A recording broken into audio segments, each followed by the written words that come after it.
absolute pleasure to introduce our speaker for today, Reverend Kusula Bikshu. And yes, give him a hand. How many people have heard Reverend Kusula before? Yay, yes. He's one of our favorite people. And he is here to enlighten us and probably entertain us, because he always does, with a way to open our hearts and learn something new. I know I always do. So please welcome Reverend Kusula Bikshu.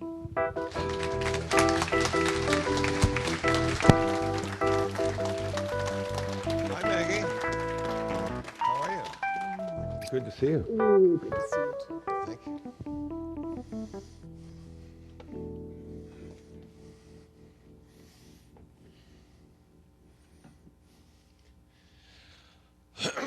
Well, it's good to be here. Actually, it's good to be anywhere. And I thought we'd do something a little different to start off the talk. And so I've been emailing Andy, and I said, Andy, did you ever see that movie, The Last Waltz? Martin Scorsese. And did you remember the last song that was sung in that movie, I Shall Be Released? And they all got on stage, and Dylan had his cool hat, and they sang that. And I said to Andy, maybe we could bring our axes today and sing that song. So we haven't practiced this. We've just been thinking about it, and but Andy's willing to give it a try.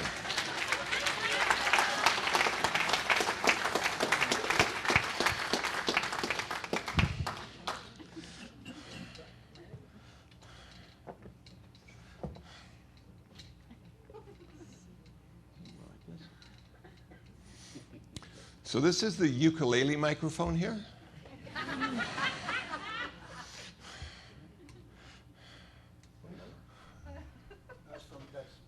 Oh, you're singing. Oh. He's singing today. That's what rehearsals for. I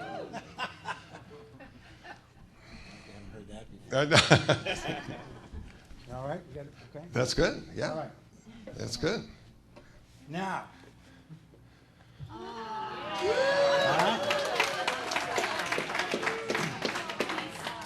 This is what we affectionately call the hippie uke, because it reminds me of my misspent youth. It's got the tie-dye, it's got the peace sign, and you never guess where I got it.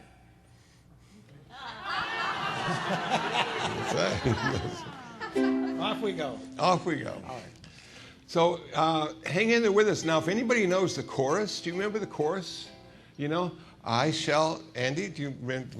They'll know when we get Okay. it. They'll get it. You can join us with a chorus if you like, and if not, you can just marvel at our expertise. So I'm sure they will. Ready? Here we go. Here we go.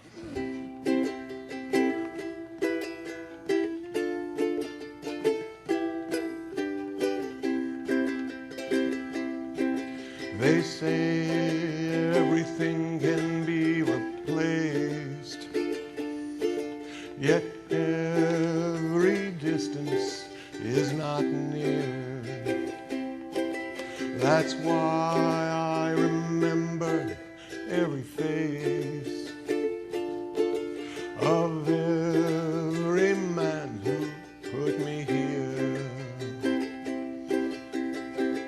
I see thy light come shining from the west unto the east.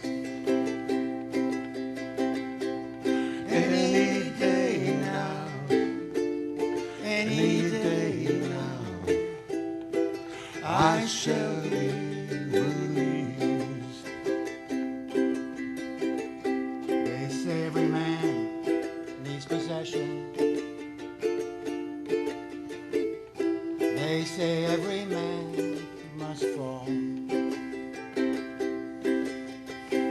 Yet I swear I see my reflection someplace so high above the wall. Join if you want. Here we go. see my light come shine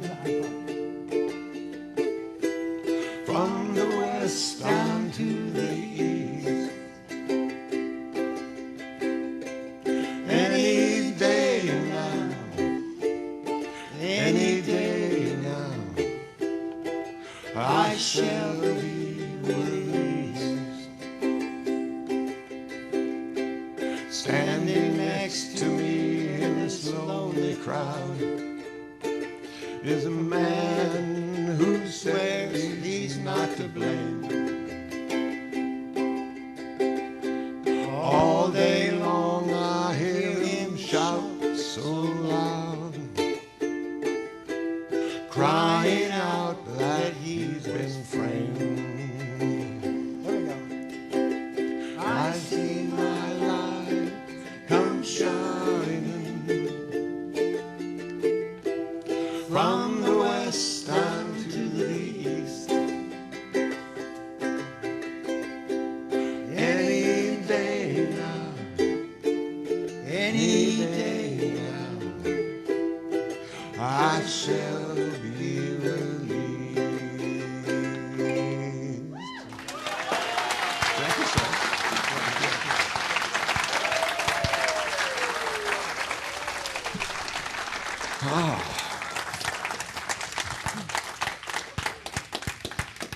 So who would have thought, you know? Who would have thought?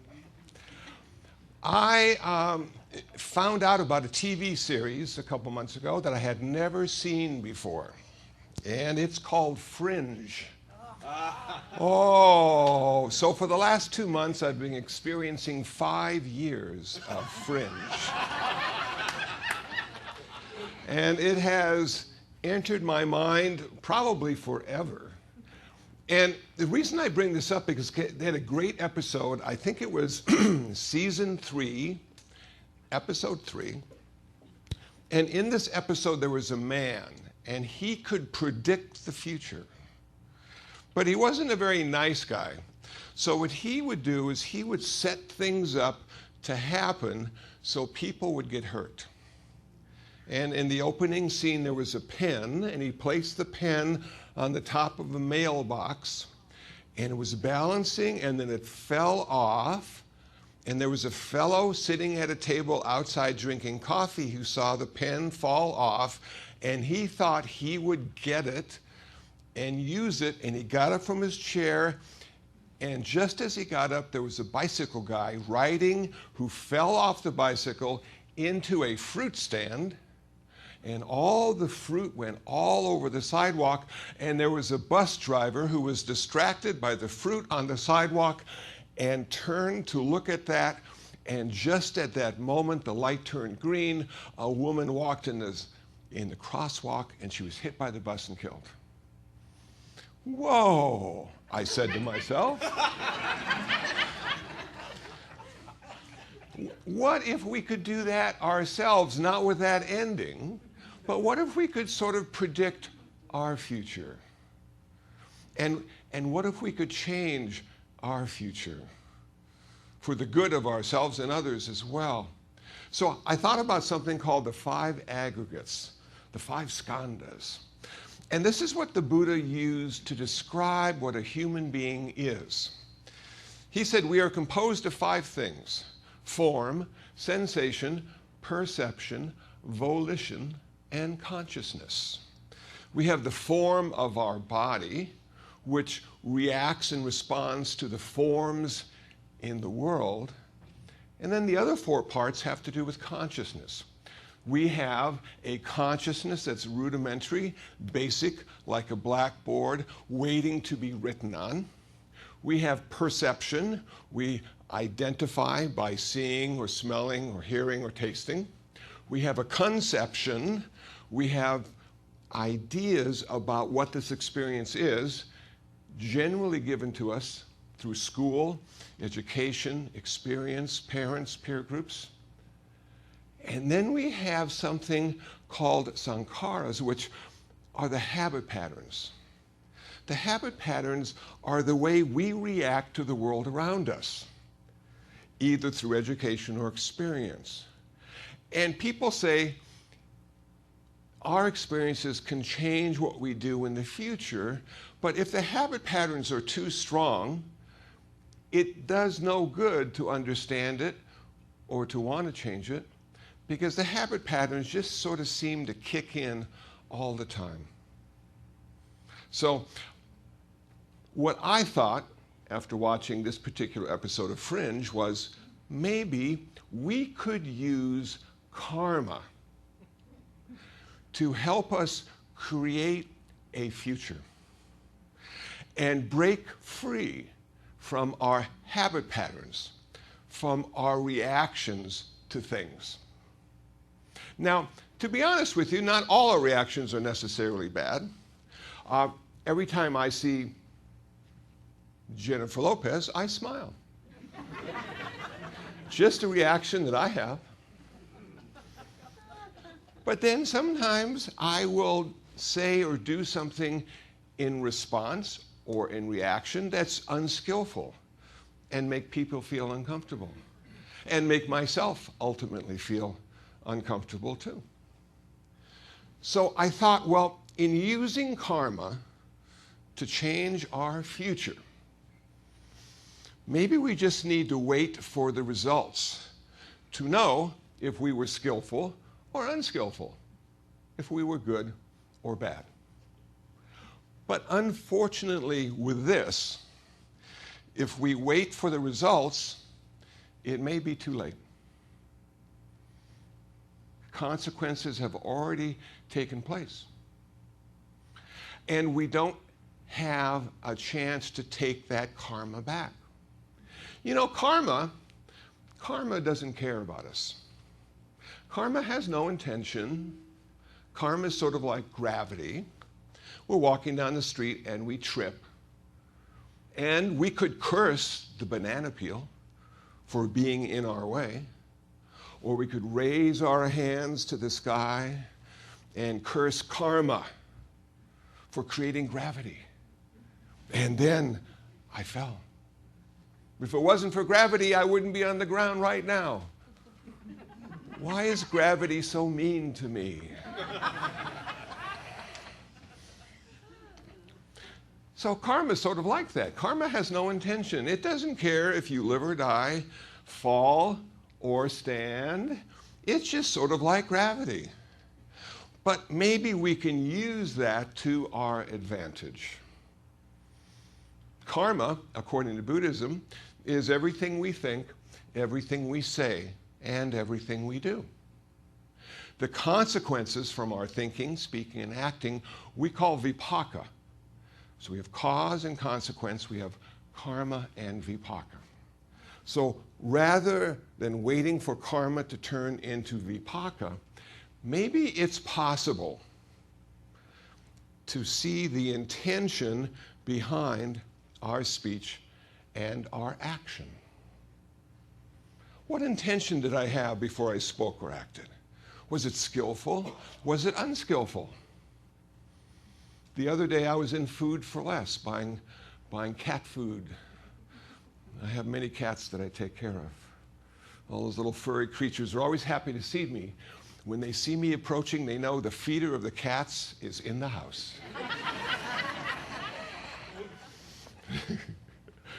So I'm walking down the aisle, and there is the bakery, freshly baked, I must say. You can almost smell it through the cellophane wrapper. Almost.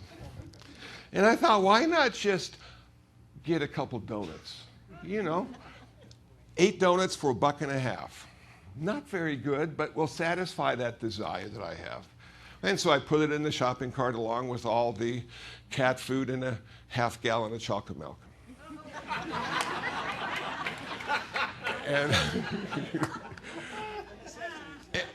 And when I got back to the meditation center, I looked at what I had purchased and I said to myself, what intention was behind this?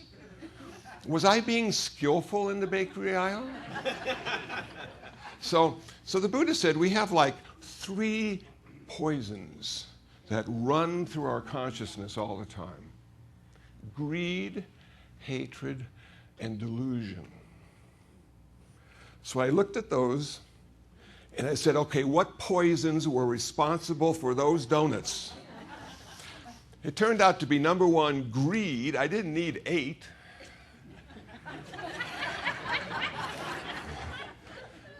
And number 2, delusion. Thinking I would be better off for eating 8 donuts. Now, I reflected on taste and realized in this 6'2" frame of mine, there's only 6 inches that tastes. That's my tongue. I bought 8 donuts for my tongue. Wow. Okay, I need to rework this. Before I walk into the supermarket, I need to check my intentions at the door, or at least transform them into skillful intentions. So rather than greed, I could have a little more generosity. Rather than hatred, I could have a little more love.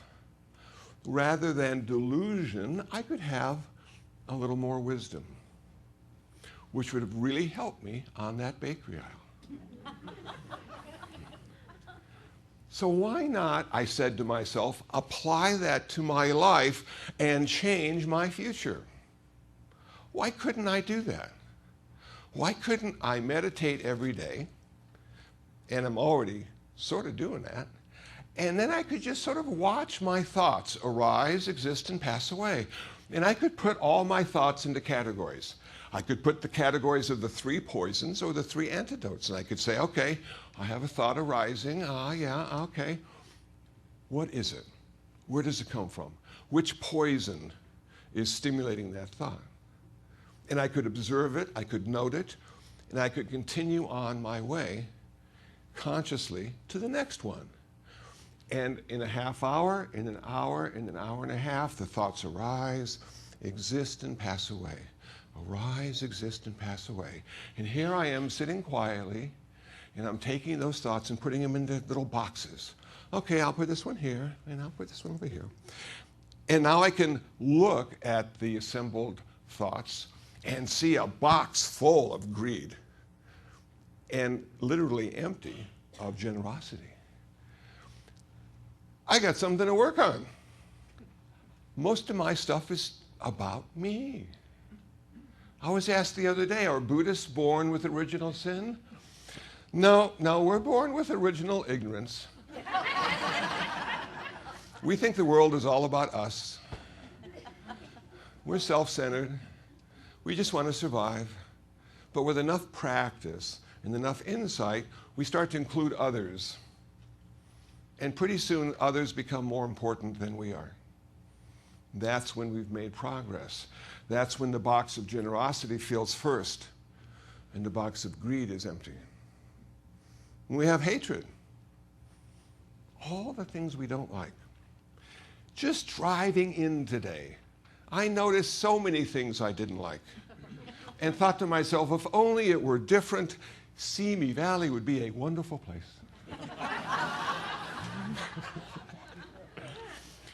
But it's never going to be different. It's Simi Valley. So I need to be different. I need to change me before I come to Simi Valley.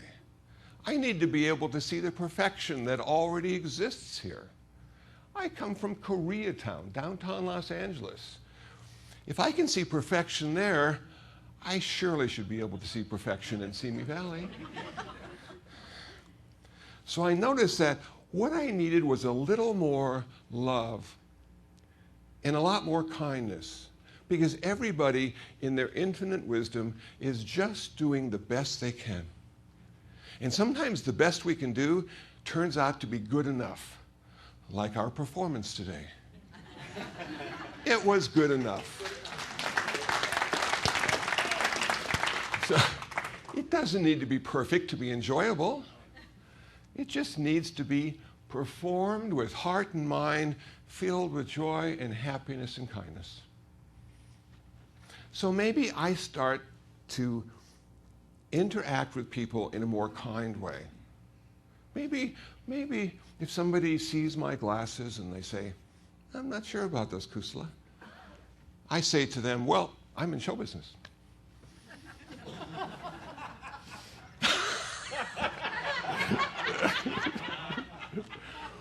Maybe it's just about letting people be who they need to be, and I don't. Somebody asked me the other day, if there was one special thing about you, Kusula, what would it be? And you can see this interview. It's an interview I did at Leisure World for the Leisure World channel in Seal Beach. And we're all through, and I played my ukulele, and everything is going great. We got 30 seconds left. And she says, okay, we got 30 seconds left. What's the one thing that's special about you, Kusula? And I'm going, oh, man. And I said, well, the one thing that's special about me is what I don't do. I don't kill, don't steal, don't indulge in sexual misconduct, don't lie, don't consume intoxicants, most of the time.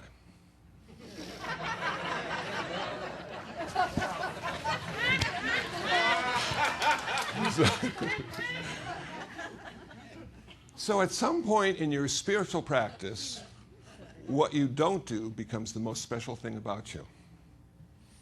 Now, this really sounds odd if you've never thought about your spiritual practice in this way. When I came to Buddhism, I had difficulty in understanding, because Buddhism says this is a path of renunciation. We're going to renounce the things that prevent you from experiencing your perfection. When you were born, everything you needed to be perfect was already in place. But there was this greed and this hatred and this delusion that distracted you, took you off the path to that perfection.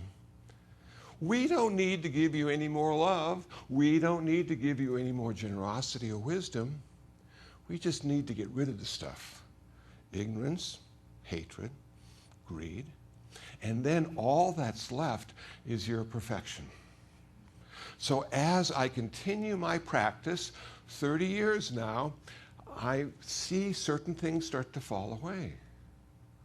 And I'm not saying what's left is perfection, but it's a little better than what was there before. So as I continue, I start to see, maybe I need to leave stuff behind. Talking to a fellow today, he says every time he gets a new shirt, he throws 2 shirts away or offers them to Goodwill. Hey, that's a good idea, I said to myself. Every time you get something, you have to make room for it by giving something else up. Every time somebody offers you kindness, maybe you need to make room by getting rid of some of your hatred. Make room for that. The last poison is this delusion and ignorance. Man, this is the toughest one of all. This self-centered ego that is necessary because we live in such a complicated world, and we need to define ourselves in a specific way in order to interact with the world around us, can really be a son of a gun. Now, I remember when I used to go shopping, I don't do that so much anymore, and buy clothes, and I'd put the clothes on, I'd look in the mirror, and I'd say, wow, that really looks good. And everybody else thought it looked terrible. And I thought to myself, what's wrong with me? My self-image is askew. I can't figure out if I look good or bad. What happened to that ego that's supposed to define this good-looking guy with a polyester shirt, flowers, you know, the spandex bell bottoms, skin tight? Man, I was hot in 1975, but it was cool. A bunch of hair with hairspray so it didn't move in the wind. You know? And over the years, I've been less concerned with how I look, as you can tell, and more concerned about trying to identify that mechanism inside that defines who I am. And I'm making friends with it, whoever that is. I'm starting to see that I have been brought up and manipulated and motivated by everything in my life. And I rarely have a choice in the matter because I am reacting, Sankara's habit patterns. I'm reacting to the experience of my life, thinking it should go this way or should go that way, or should be this or shouldn't be this. And as I continue to meditate and watch my mind arise, exist, and pass away, I realize that isn't who I am. That is there because I had the wonderful gift of human birth. And humans are the only creatures that walk this earth that can have that self-evaluation, that can change for the good or change for the not so good. But until we get our choice back, we don't have much to say about it. And what I liked about Buddhism is it encouraged me to get my choice back. It said, because I have karma, because I create karma, every time I think something, say something, or do something, I am responsible. I am accountable. And if I choose to act on an unskillful thought, greed, hatred, or delusion, it's my fault. And I deserve those consequences. And no one can forgive me. We don't have grace. There's no way out. We have to suffer. And then we get past that. And then we do it again. And we suffer. How do you break the circle? How do you break the circle? Buddhism would say we break the circle the first time you don't do something. The first time you choose not to get that box of 8 donuts when you walk by. You broke the cycle. You don't have to have those 8 donuts. It won't make you a better person. It won't make you any happier. You only have a tongue that can taste it anyway. Let it go, Kusula.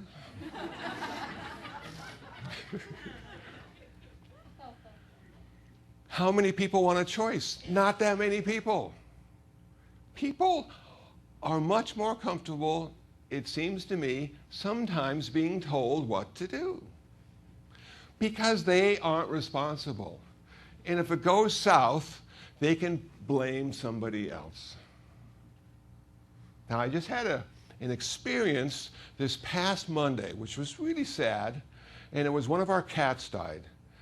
She's 13, and I think she got kidney disease, and she was dying in the backyard, and I picked her up and put her in a box and took her to my room, and she lasted for 2 days in my room, and she slept most of the time, and she seemed peaceful, but in the 2 hours it took her to die, I saw hell. I saw hell in her, and I saw Mara. Mara is Mara is death in Buddhism, the Lord of Death. And Mara came to visit my room and take Princess the cat. And Princess the cat didn't want to go. She said, I don't want to die now. And she fought for 2 hours, and Mara won. And after Mara won, and she was resting there with no life, and there was a transformation of energy in my room that was just amazing. And I'm so happy Mara left, it didn't stay around for me.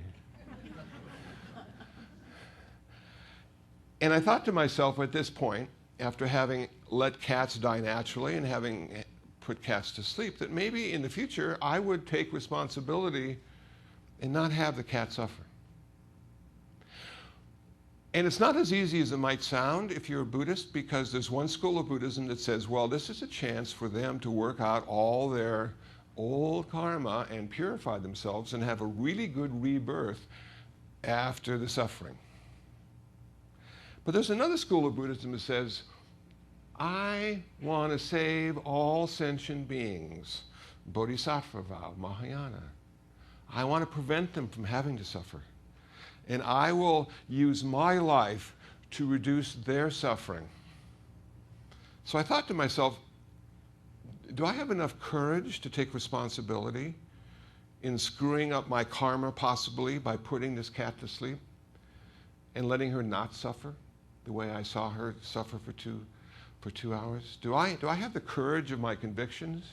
Am I willing to accept the consequences if I'm not correct? Because who knows if we're ever going to do the right thing? We don't have enough information. And even if we did have enough information, everything changes the very next moment. So I thought to myself, I'm willing to do it. I'm willing to make that choice. And the next cat that will die, and we have 12, and they're all slated to die eventually. None of the cats get out of our backyard alive. You know.